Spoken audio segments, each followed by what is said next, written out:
What's up, you guys? Welcome back to my channel, Real Talk Recovery, where we talk about recovery from addiction and I share my life with you. So I told you guys I'd be back about 7:30, so it's 7:05. And so, first of all, if you haven't already, give this video a thumbs up. It really does help me out a lot.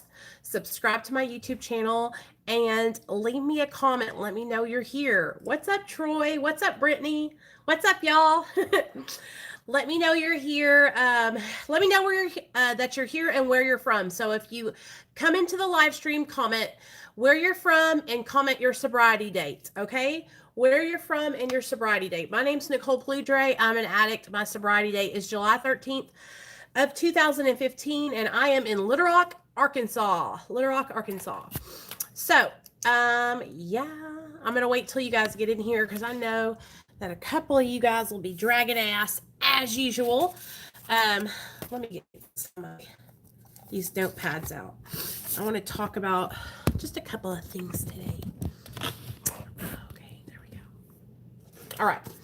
So if you guys didn't know, I've been doing a series on my channel called Tales of a Chronic Relapser. And in that series, what I'm doing is I am breaking down relapses that I had in the past this time. And so the last relapse that I broke down for you guys was the relapse back in 2005 or 6, I think. And I had just come out of South Arkansas substance abuse, which was in El Dorado, Arkansas. So what I'm going to do is I'm going to share with you guys the next relapse I had, which was when I went to prison. All right. So what I want to do is I want to wait until a couple people come in here. And so what we're going to do first is I'm going to give you guys the definition of relapse. Okay. So the definition of relapse, basically, what's up, Jew man? Basically the definition of relapse is, so after a significant time of living healthy or having a more positive experience, it can be with sobriety, it could be with, like, let's say you're eating healthy and you relapse on junk food, okay? Or let's say that you're a sex addict and you've been abstaining from sex and you relapse on sex, okay? Or a drug addict relapsing on drugs, okay? So after a certain amount of time, it could be 3 months, 6 months, 9 months, a year of sobriety, and then you return back to using. So that's a relapse, okay? So and some people even say that there's a difference between like a relapse and a slip, but you guys, I don't go that far. Like, I just say if I pick up, I relapse. I don't say, oh, I only did it for 2 days, so that's just a slip. Because then what I will start to do is I'll start to give myself permission. I'll say, well, I can have a slip once a month if I only go out for 1 day. And then the next thing you know, Nicole's going to be relapsing every other week. So I just say, a relapse is a relapse is a relapse. You dig? I don't go back and forth with all that stuff. Hey, crazy legs.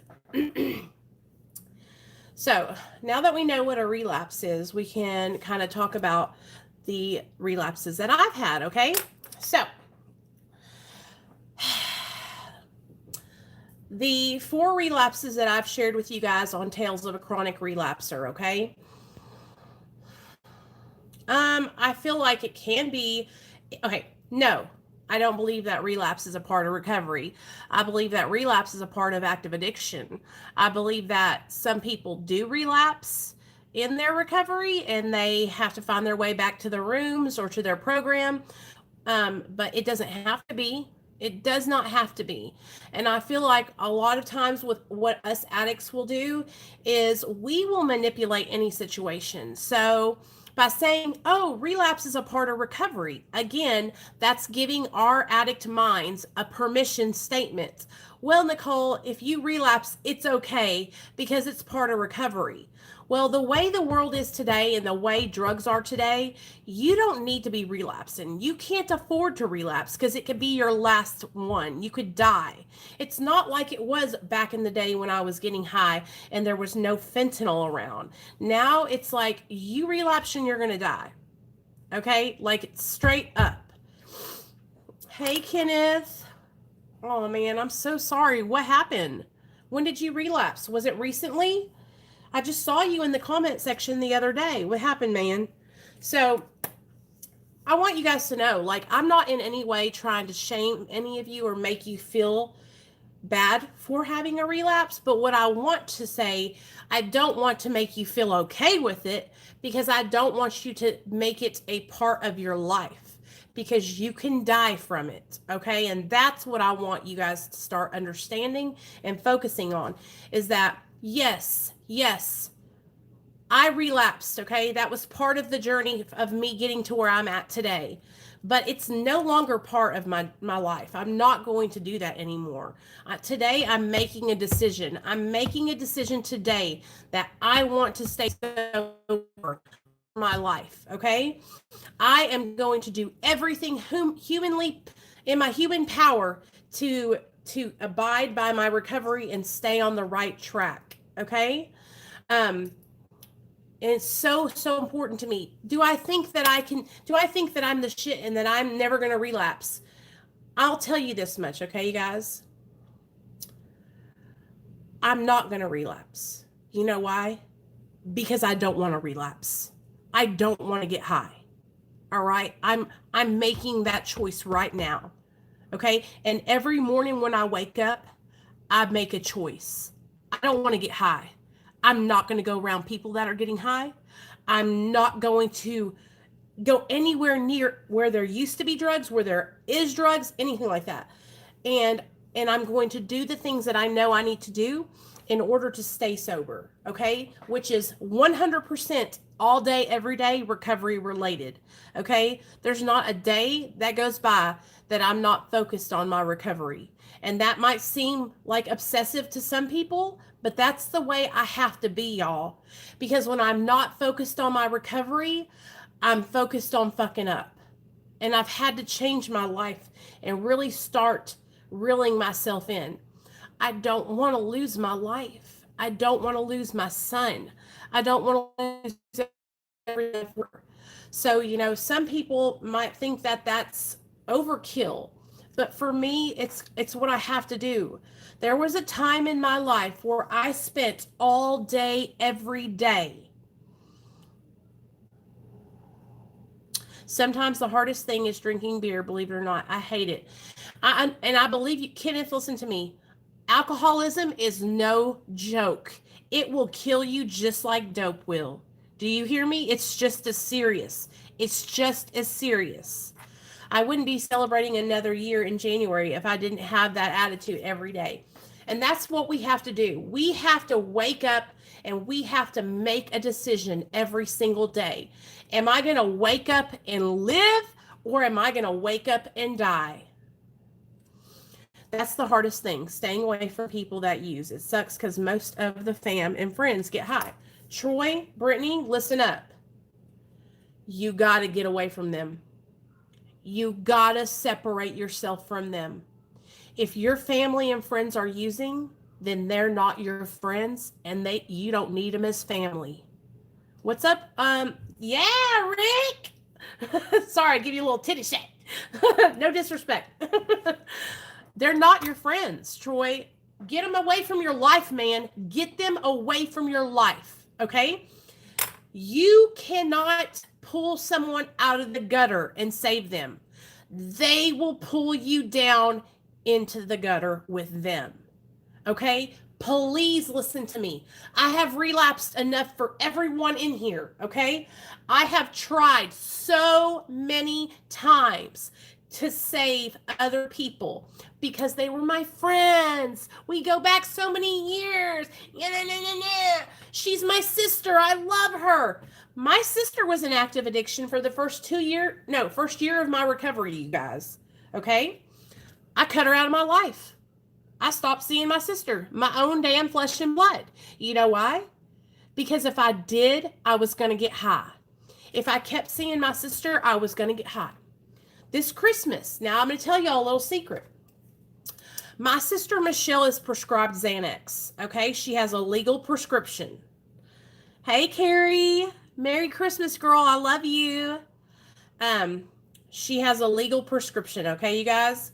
My sister's bipolar, manic depressive. She's real sick, and she has to be on antipsychotics, and she needs Xanax for her anxiety. But she's also a methamphetamine addict like me. She knows without a shadow of a doubt, even though I've been sober for almost 5 years, not to bring her Xanax into my parents' house in her purse. She has that much respect for me at almost 5 years sober that she don't even want to test me. She don't even want to put it in my face where I might have a weak day, because my sister loves me and she cares about me, and she's seen how far I've come in my recovery. And now she's coming far in her recovery, staying sober, you know? And so that's a big deal. Hey, Reaper Man, love you. Have a good sleep. Tell Dragon Lady I love her too. I'm never going to shoot you guys in the wrong direction, all right? I promise you, it's too much of a risk to keep people around you that are still getting high. Carrie, that's what I'm saying. My sister doesn't even bring it into the house. Now, I'm going to tell y'all one thing that happened one time. One Christmas, I think it was last Christmas. No, it was Christmas before. So it was like my second Christmas sober. So I was real fresh. She came over to my house and I could see the bottle laying in her purse. And for a split second, I thought about taking her bottle and stealing some of them. So I told my other sister, Christine, I said, will you please take her purse outside and put it in your truck and lock it? And so my sister took it and put it in her truck and locked it. But yeah, if I see the bottle, it gives me the heebie-jeebies, because even though I've come so far, you guys, even though I still have moments where I think a Xanax would be a good idea. And that's what I'm saying. Like, I know that I'm not immune to a relapse. That's why I do things to protect myself and my recovery. And I want you guys to do the same thing. You gotta protect your recovery, please. I have a sister in active addiction. She lives literally five blocks from me. I don't see her or talk to her because I know I can't. I heard meth is one of the most potent addictive drugs out there. Heard even just 1 or 2 tries can be so powerful. Rick, I'm going to tell you something. I shot meth for 10 years, honey, and it made me crazy. Oh, yeah. Listen, I want sobriety, guys. I want my recovery, okay? I want it more than anything I've ever wanted in my whole entire life.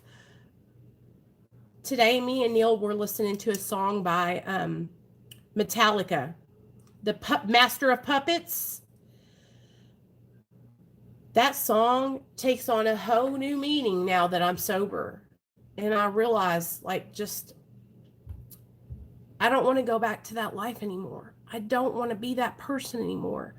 And I want it more than anything in the whole wide world. And the reason why I stay so focused on wanting my sobriety, you guys, is because I see the benefits that my son has got from me being sober. And I also see the benefits that I am able to share with others. And I see other people finding sobriety. See how I ended up back on subs was thinking it was okay for me to hang out with someone who was abusing or taking subs. Yeah, totally. Hey, you're welcome, Kenneth. It helps me, you guys. Like, that's why I do it. Okay, so chronic relapse. So let me share with you guys the last time I relapsed before. Okay, so I went to prison in 2009. I went in prison in November of 2009, okay? And I got out that following November in 2010, and I paroled out to a halfway house called RCA, okay? You seem really sharp and smart to me. Good thing your drug use didn't mess your head up. Hey, man, I'll tell you this right now. If you had saw me 5 years ago, you would think that I was crazy. you would think I was someone that was standing on the side of the road talking to themselves, swatting at flies that weren't there, screaming and yelling at people that weren't there because I was constantly hallucinating and seeing things that weren't there. Hey, baby, you can take that whole box with you upstairs. Okay? I don't want to do that. Well, why don't you do that? Because I don't want you to fall. Okay? But can you... You want me to pour you a bowl? Yeah, very scary. Hey, Bella. Hold on just a second, you guys. Nate wants some cereal. Everyone is B-I-N-G-O. Okay, why don't you spell this? Spell mom. M-O. Mom. M-O. M-O-M. Spell dog. B-O-G. Spell run. R-E. R-U. Spell red. R-E. All right. Love you.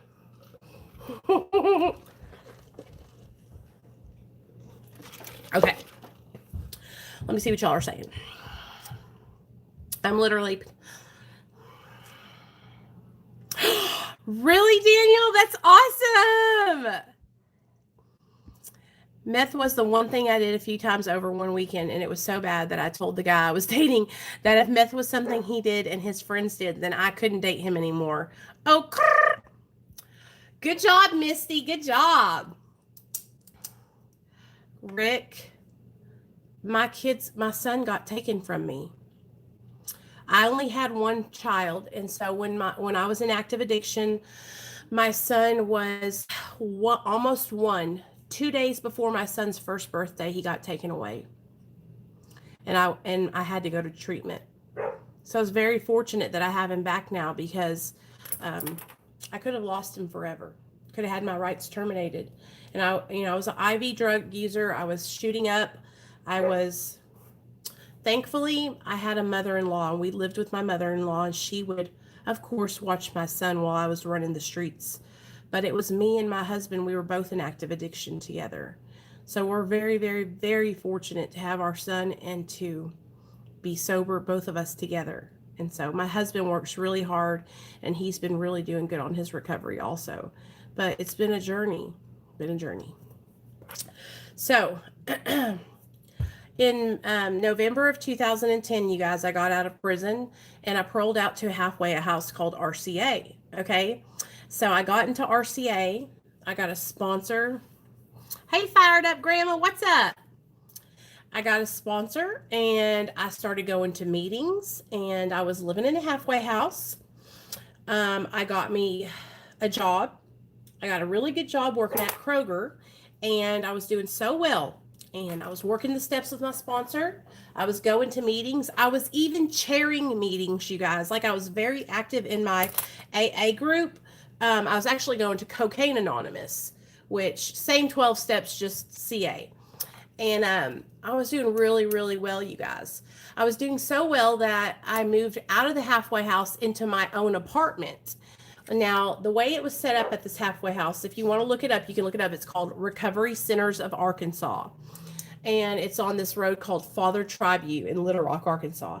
And so they have the halfway house right there. And what it is it's got one hallway is the men's hallway, one hallway is the women's hallway, and they're on opposite ends. And so I had my own room with a little girl named Andy. Let me tell y'all, she was 16 years old. And Andy ended up relapsing, but guess what? I found her, and she's now sober. She has her own daughter, and she's been sober for like years now. So I'm so proud of her, because when we were roommates, she snuck out to go get high on methamphetamine and got kicked out. And I remember being so upset, because she was like my little daughter. Because I was probably like 28 or something, or no, not 28, probably 27, 26, 25, no, 26-ish. I was older than she was. And so I treated her like she was my little sister, you know what I mean? And so, Discord is our private chat where we have all the people from the YouTube channel. Everybody, we all chat in there. It's okay, girl. So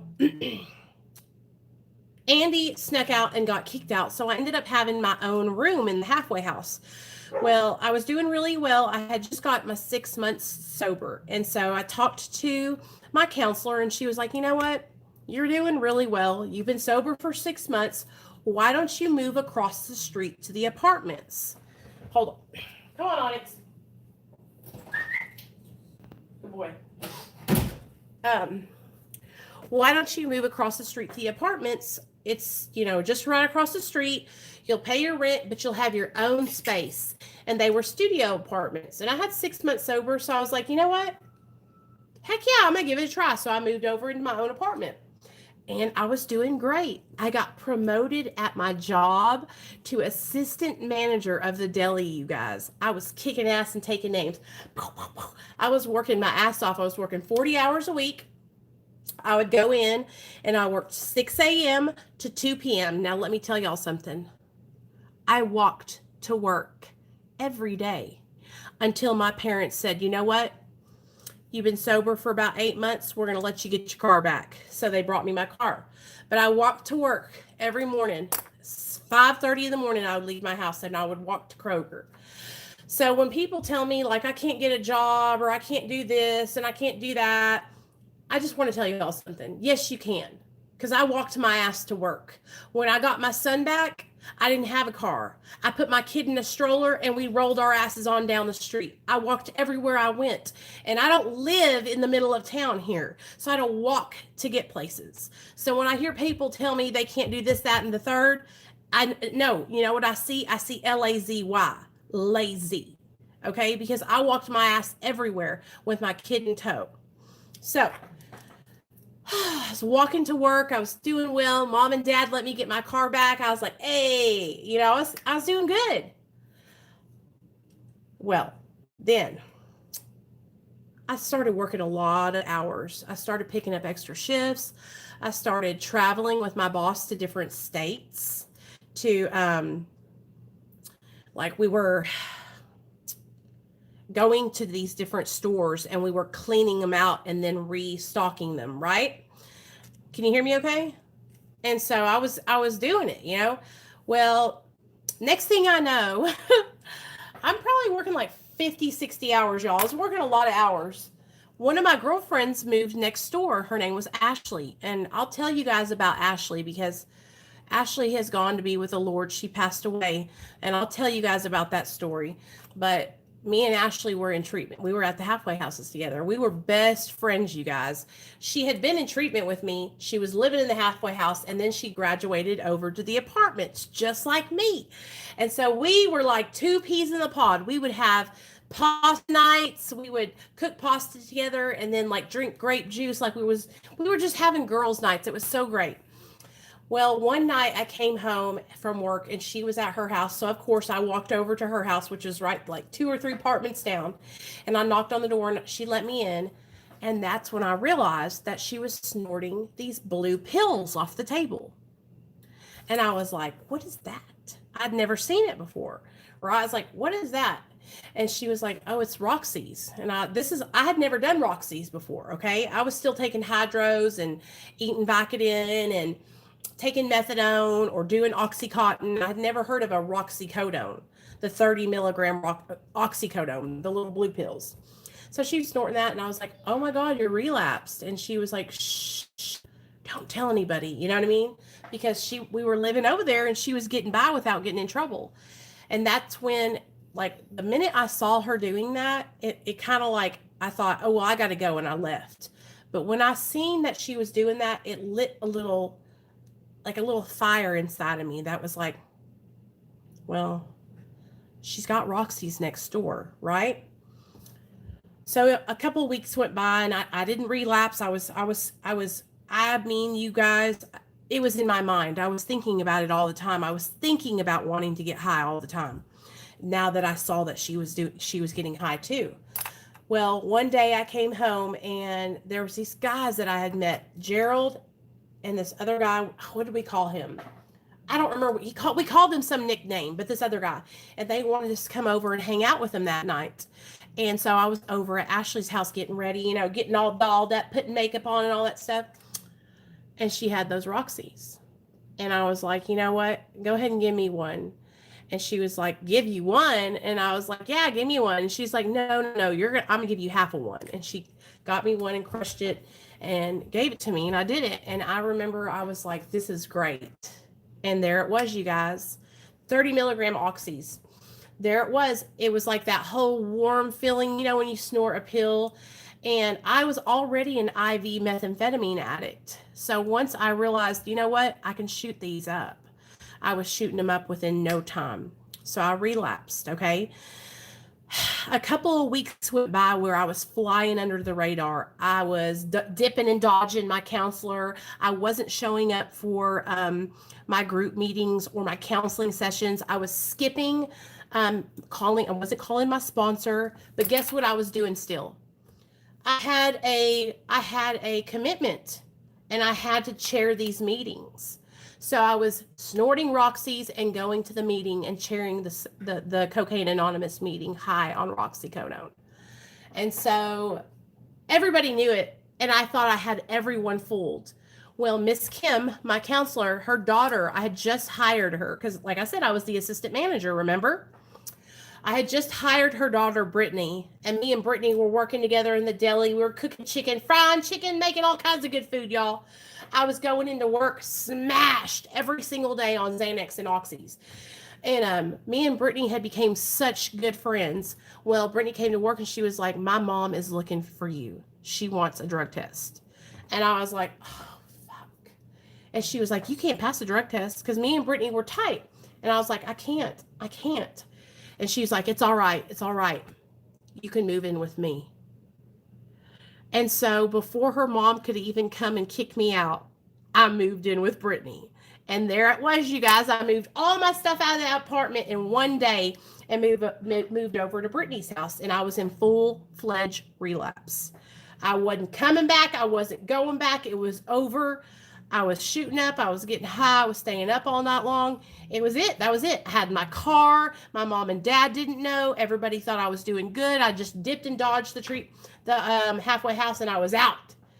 Now, I've thought about this for a while. Hey, Jeremy, I thought about this for a while of what I think went wrong. Why do I think I relapsed? And I'm going to tell you what I think happened and what I know happened. The moment I figured out that Ashley was using, I should have went and told someone. All right. I know y'all probably don't snitch on her. It's a different situation. Okay. When you're not, this isn't about prison shit. When you're living somewhere and people are using drugs and you're trying to stay sober, you better go tell it. You better go tell it. Okay. The moment I walked in on her getting high, for myself and for her, to save her too, I should have went and I should have told my counselor, she's getting high. I'm afraid I'm going to get high too. But instead I kept it a secret. You know why? I kept it a secret because I knew I wanted to use too. Hey, wonderful mom. And I was saving it. So when I wanted to go use, I could, because I had a reservation still. I still thought I could get high and have no consequences. And so I sat on it and I sat on it and I waited for the right time, and then I went and relapsed. I should have told it right then. Now, let's say that never happened, and there's another things that were warning signs, okay? The minute when she got her little apartment and we were like having each other over and staying up at night, I was breaking my plans. I was skipping out on meetings. I wasn't, calling my sponsor. These are all warning signs, and I wasn't heeding the warnings. I wasn't even paying attention because you know what? I was so focused on how great I'm doing. I'm doing so good, right? I'm doing so good. I got this. I'm finally getting it, right? No, Nicole, you ain't got shit. You ain't got shit. And that's what happened, man. The moment I walked in on her, I should have went and told. And that's when I started slipping, because the Nicole that had just gotten to the halfway house, that was living in the halfway house still, I would have went and told. I would have said, help, I'm scared, I don't know what to do, because I had done it before. There had been instances where I walked in, I was at work one day and one of the girls I worked with brought these yellow school buses, the Xanaxes, to work. I had a panic attack that was so strong, you guys. I had to leave work right then because I saw those yellow Xanaxes and I was tripping. I couldn't breathe. I was so afraid, okay, just by seeing them. I ran out the door and I went straight to my counselor's office from work. That's how serious I was about staying sober. I was so scared that I even saw those pills that I ran. The minute I seen those pills at Ashley's house, I should have ran over to the counselor's house and told her, you know, but I didn't. I held it in my pocket and I kept it a secret. And that secret cost me my fucking sobriety. And I went back out for a while too. So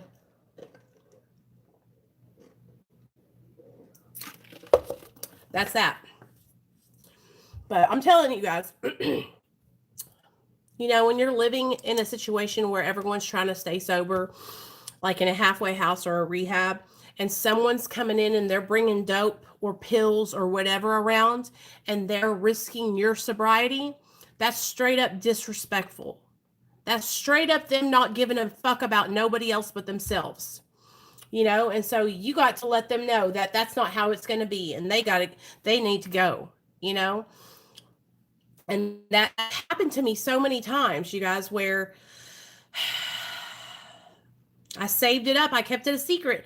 Now, I'll tell you this. I've learned, and I've been in situations like that after that where I didn't keep it a secret. I don't know if and she popped positive for methamphetamine on her drug test at the clinic. And she was asking me if there was any way she could pop positive. And I asked her if she had had sex with her partner or kissed her partner and I asked her if they've been using. And they have, and she did. I'm going to tell y'all something. One night I went out with this guy. We were living in the halfway house. Some of you guys might know this story. And we went to a hotel and we were hanging out. Now I was not using drugs at all. Swear on the Bible. My friend, his name was Trevor. He was snorting cocaine. Okay. He was snorting cocaine. And I started making out with him. All right. Tongues in each other's mouths. All right. The moment his tongue entered my mouth, my whole mouth went numb. And I had this bitter taste in my mouth. Right then, I jumped back and I was like, what the hell, man? And he was like, what? It's okay. I'm just doing some cocaine. And I was like, no, dude, what the fuck? Well, you know your girl. I couldn't let a good time pass me by. So I was like, sure, buddy, you can eat my kitty cat. Have at it. So not only did he just put his tongue in my mouth with cocaine, but he also put his tongue down below with cocaine. And so guess what happened the next day when I went to the treatment center, when I went to the halfway house? Guess what happened? I failed a drug test for cocaine. Can you believe it? True story. And I didn't snort or shoot or any of that cocaine. At all. So if you're trying to stay sober and you fucking are sucking somebody that's getting high, you better watch out now because you're going to get high too. Or you're going to get it in your system at least. True freaking story. True story. Swear to God. Swear to God. I begged and pleaded for Miss Kim not to kick me out. Same halfway house. Same place. I've lived in that halfway house like 5 or 6 times, you guys. That's how many times they let me come back. Yes, Rick, just stay away from all of it. Just stay away. But that's what happens, you guys. And, you know, you could be trying to stay sober. And if you got a significant other who's using, hey, Marcy, what's up? Yes, they are the best. If you got a significant other who's out there using and getting fucked up, if they can transfer that over to you guys, through their saliva, through your, if you're a woman and, you know, they go down on you through your mucous membrane down there. I mean, that is how it happens. And I'm serious. Like, you don't want to risk something because you're fooling with somebody who's using.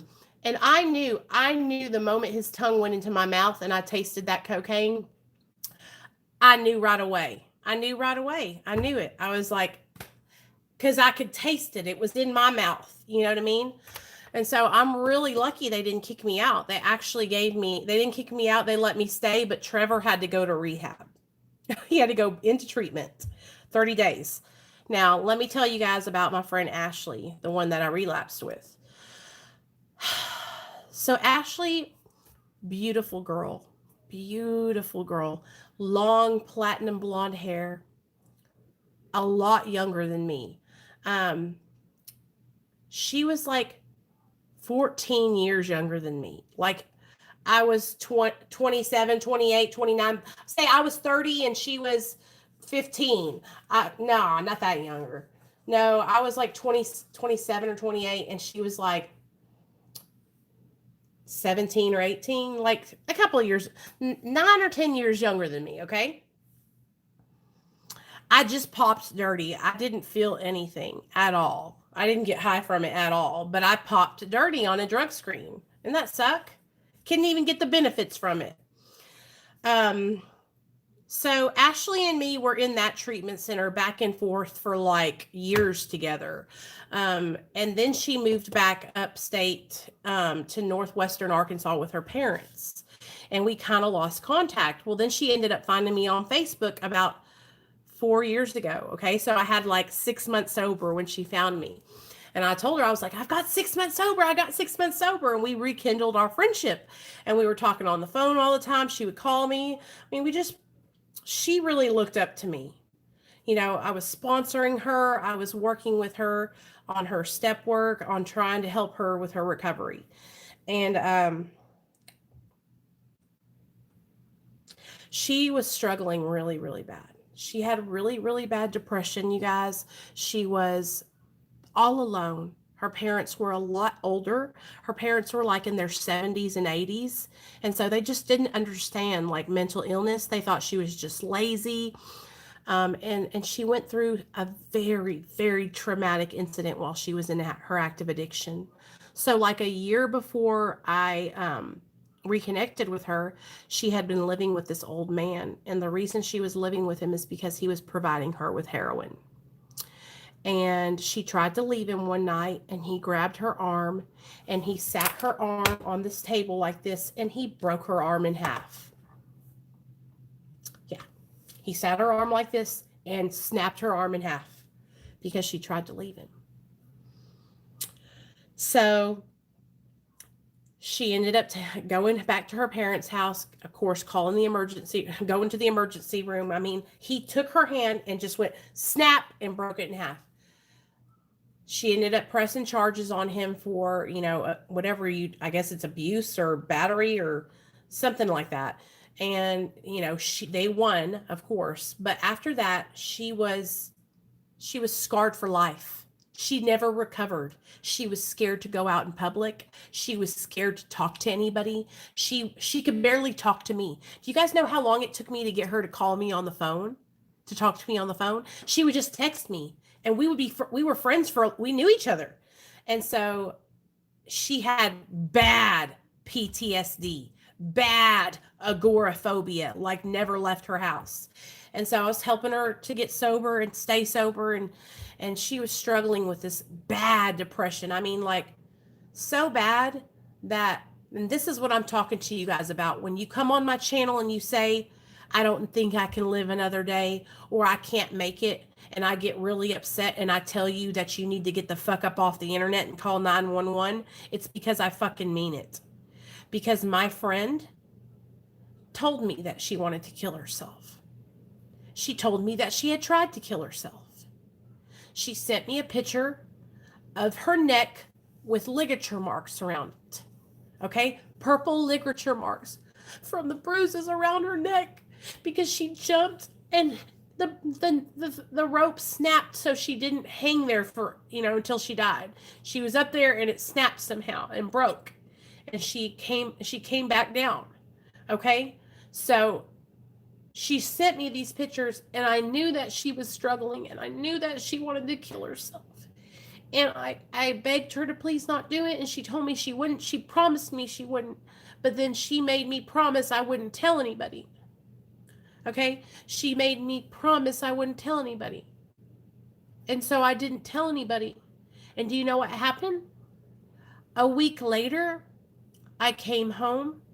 It was in the morning. I was already at home. I was at home, and I was dropping my little boy off at preschool. And I heard a notification on my phone. So I opened my phone, and guess what? There was a notification on my Facebook Messenger. I opened my Facebook Messenger, and it was a message from Ashley. So I started reading the message, and it said, "By the time this reaches you, I'll already be gone." And I immediately hung up and called her phone, and no one answered. And I called again, and no one answered. So I opened back up the messenger, and I went down it, and there was her mom and dad's number, because it said to call her mom and dad. And she gave me the passwords to her Instagram, her Facebook, and everything else, and asked me to carry on her legacy. So I called again, and I called again. And then I finally called her dad. And then I called her dad again. And he answered, and I said, "This is Nicole, Ashley's friend. Is she okay? Is she okay?" And he said, "What are you talking about?" And I said, "Please tell me she's okay. Go check her room right now. I think she might be dead." And that's when he told me she hung herself last night.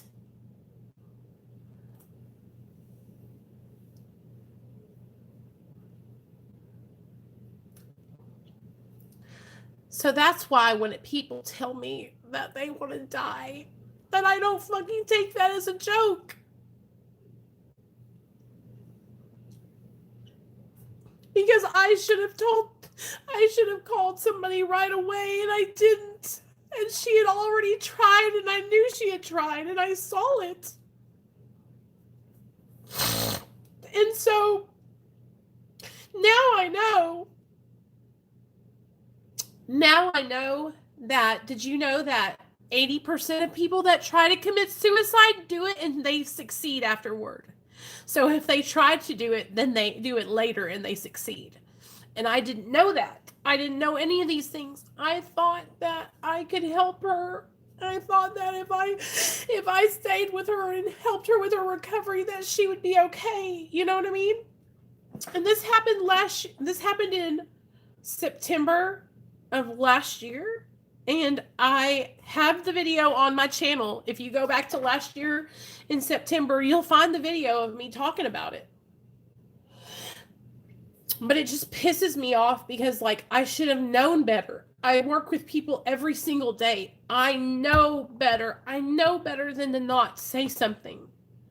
Do you know what I'm saying? And so after that happened, you guys, I was like, I will never, ever keep that a secret. I will never let somebody tell me that and not take action right away. The reason her dad didn't tell me right away when I called, I'm going to tell you what happened next. Are y'all ready? After that, he hung up on me. And then I got a phone call from a detective. And the detective was like, "How do you know Ashley's dead? That Ashley's dead?" And I said, "Because she left me the motherfucking suicide note. That's how I know." And I screenshotted the note that she left me on my messenger. Because what she had done, you guys, is she had timed it on Facebook Messenger to where she could set it to send to me the next day. She had this all planned out. Her parents didn't even make an obituary. Her parents didn't even have a funeral or any kind of memorial. Nothing. Her parents were so concerned with people finding out that she had taken her own life. So you know what I did? Me and my friends that we all met her in treatment, we had our own memorial here in Little Rock. And now I run her Instagram, and I still run it to this day. And people send me pictures of her from when she was in high school. Some of her friends that are on there, seriously, they were so concerned about how I found out. How could I know? I knew their family's dirty little secret because I was the only one that talked to her. Her parents wouldn't even give her a room, a bed to sleep in, because they were so ashamed of her because she was an addict. They made her sleep in the floor in their piano room. She was a genius. She played Beethoven. She played the piano better than anyone I knew. She was a musical genius. She was so smart, so beautiful, but she was plagued from the disease of addiction. She was struggled very, very hard, very much. And so her family was so ashamed of her that that's all they cared about was blowing it over and not letting anybody know how it happened. And I'm sure they went around and told people she overdosed or something, but that's not what happened. She hung herself. She hung herself. And she would cry and call me all the time about how she didn't have anybody to talk to. She couldn't talk to her mom and dad. They didn't. And I was very, very mad when I figured out that they weren't having a memorial. And so I contacted everyone on her friends list on Instagram and Facebook, and we had our own memorial. But it's hard whenever you are young and you don't have any support like that, you know?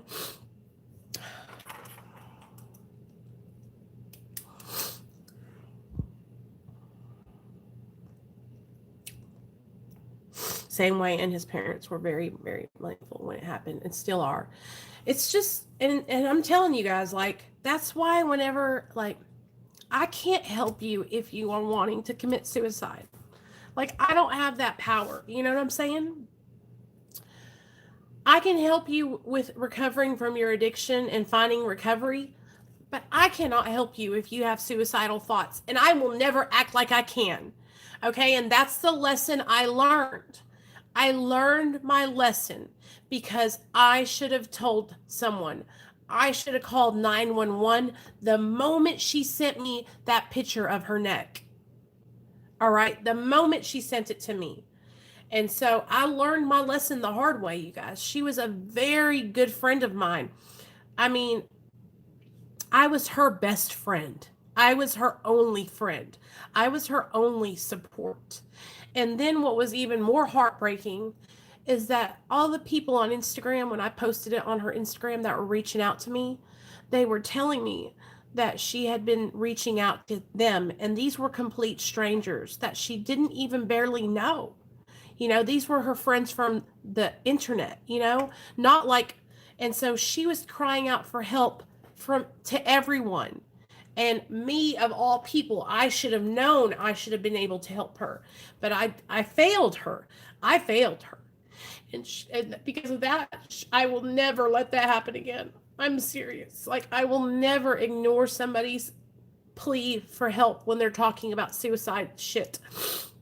And that's why, like, I'm very serious about that. If somebody comes here and they're talking about that, like, exit this video and call 911.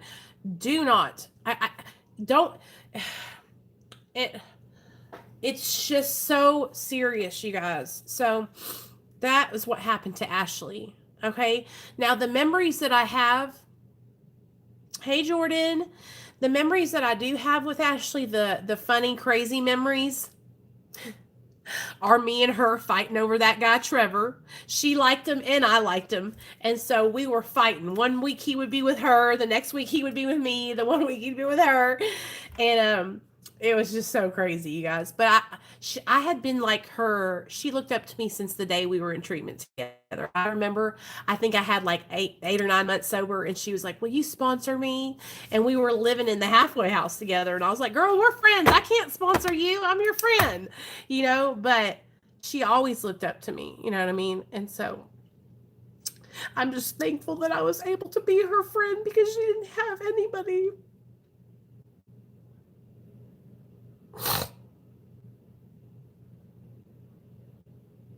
You know, I've been depressed before, but I've never been that depressed to where I thought about taking my own life. I've been sad before, and I felt like I wanted to die, you know, but not to the point where I would end my life.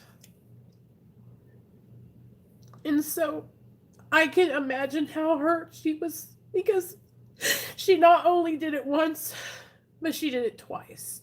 And she was determined, you guys. She was determined on succeeding.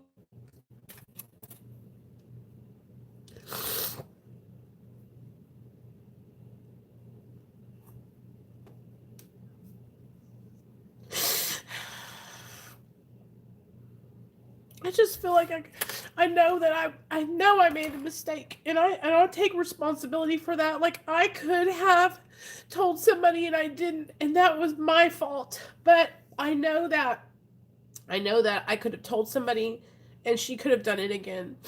You know what I mean? So I don't carry the guilt like it's my fault, but I will never ever keep that a secret again for anyone.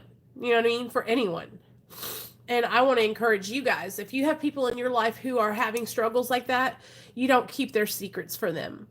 You know, and if that's one thing that we're learning from this live stream tonight, is that we don't keep secrets when we're about anything when it comes to addiction, recovery, or anything like that.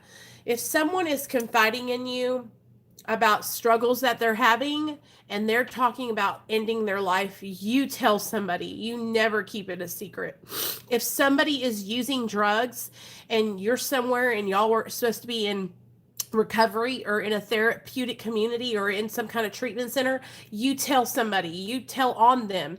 You get them help, because they might be mad at you then, but they'll be thankful later.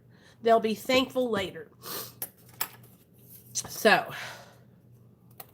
oh shoot, I'm sorry. I'll write that down, Daniel. I forgot. I'm sorry, you guys. I didn't mean to talk about all this tonight.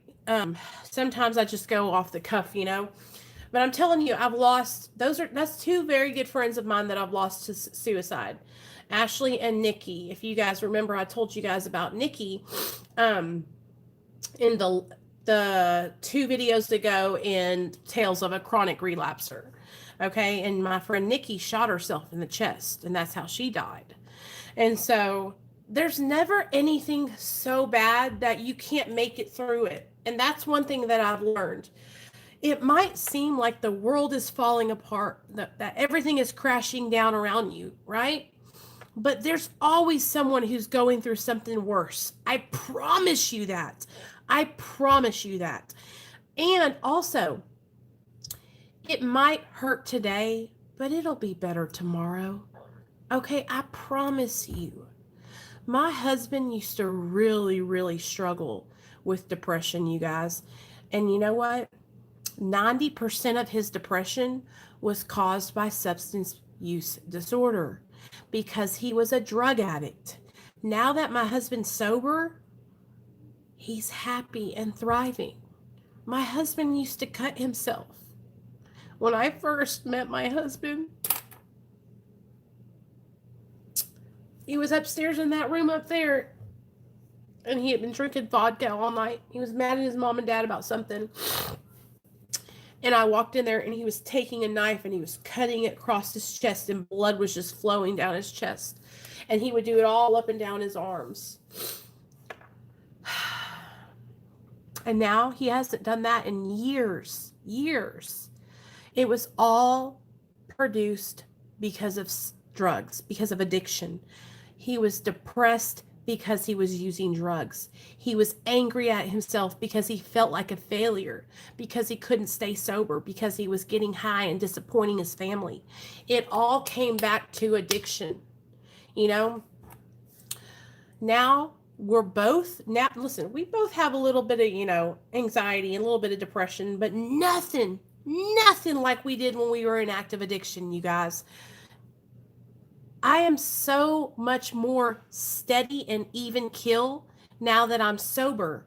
When I was getting high, I was fucking rabid.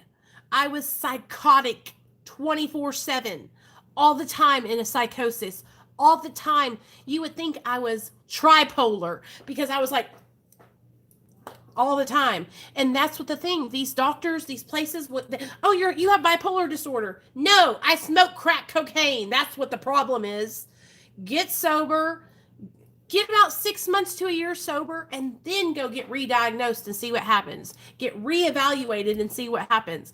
I bet you $500 you won't have what you had when you went in when you were using. Merc, I'm hooked. I can't leave Nicole's family now, and so are y'all. So, anyway, I'm going to stop crying now, y'all. I'm sorry if I got all y'all upset and worked up. I didn't expect to go into my whole story about Ashley and everything, but it came up because I relapsed with her, and we were talking about tales of a chronic relapser. So, I hope you guys enjoyed tonight's show. Or our chat. Our chat. I don't plan a lot of the times what I'm going to talk about.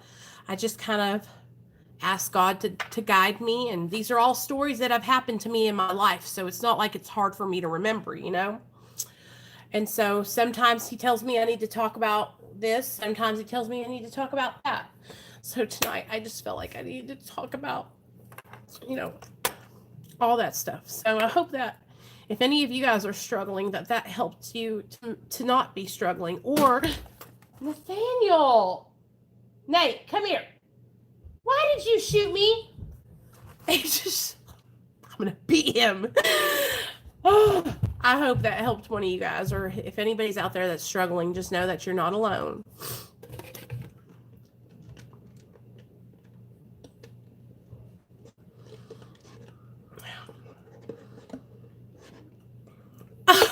Daniel, I love you. I love you. He just got me, you guys. He knows I'm over here crying. He just came down here and he hears me when I cry. It really bothers him. I try not to get so emotional when he's around, but he's all the way upstairs. I'm sure he's listening.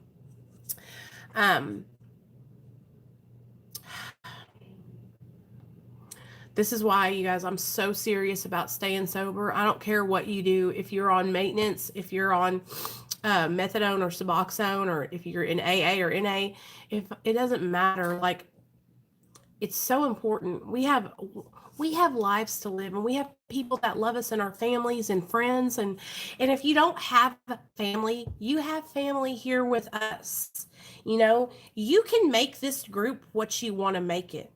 If you want to be a part of the Real Talk Recovery family, then get in where you fit in. Get right in the middle. When you come into the chats, start welcoming people. If you want to be of service to others, just ask me. I'll give you a job. And you can have your family here. That's the whole point, is a community here, support here. So, but you have to get in and get busy. You know what I mean? If you don't want to be a part of it, then I understand. But if that's something that you want to do, then come on in.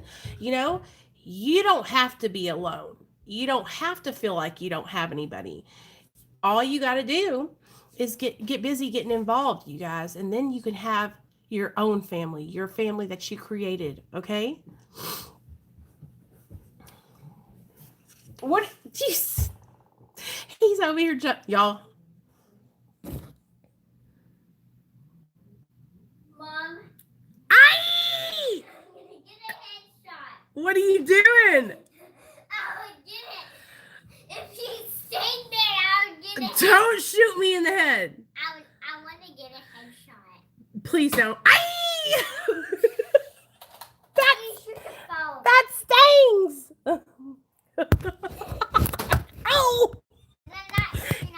No, you're okay. Catch the bullet. Yeah. I love you guys. I love you guys. What kind of job? Okay, so this is the jobs that we have here at Real Talk Recovery. Okay, we have newcomer greeting jobs. So that means that when somebody that is new comes into the chat, you welcome them. You welcome XYZ, blah, blah, blah, blah, blah. We have people that are in our Discord. You can work in the Discord. You can help run the rooms, run the rooms in there. You can help invite anything you want. You could help work in the Facebook group at Real Talk Recovery Facebook group. You just gotta, you can do whatever you want to do. Now it's a volunteer position and you don't get paid for it, but it's just part of, it's just, you can really help out other people. And you might not think that it is helpful job, but I'm telling you guys, like, it helps other people, and you would be surprised how much it means to somebody when they're new and they don't know anybody and they come in and they have people who are like, hey, what's up? Welcome. You're not alone. We've been there. Yeah. They're not getting paid. They're doing that because it helps them. And it helps them to stay sober. And that's part of service work. And that's part of what I do for my recovery. Is that's what I do here on my channel.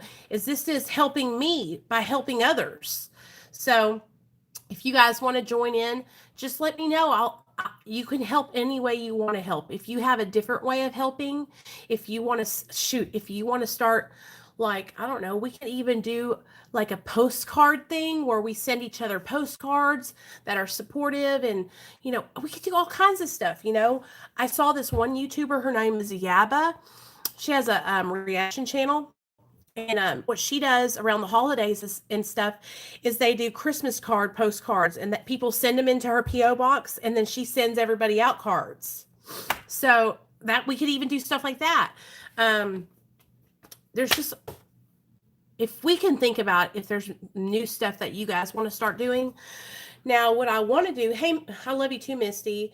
What I want to start doing is I want to start setting a schedule where we can do like a once a month or once every 3 months birthday live stream where we celebrate people's sobriety birthdays.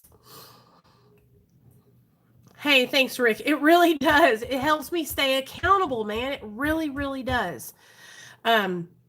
It really does. But we can figure out all kinds of stuff together, okay? So anyways, if y'all want to join the Discord, the link's in the chat. I love you guys. Go over to Jexie's channel. She's going to play trivia. I'm going to charge my phone and I'll be over there in a second. All right. Love you guys. Thanks for being here tonight. Oh, we got another headshot.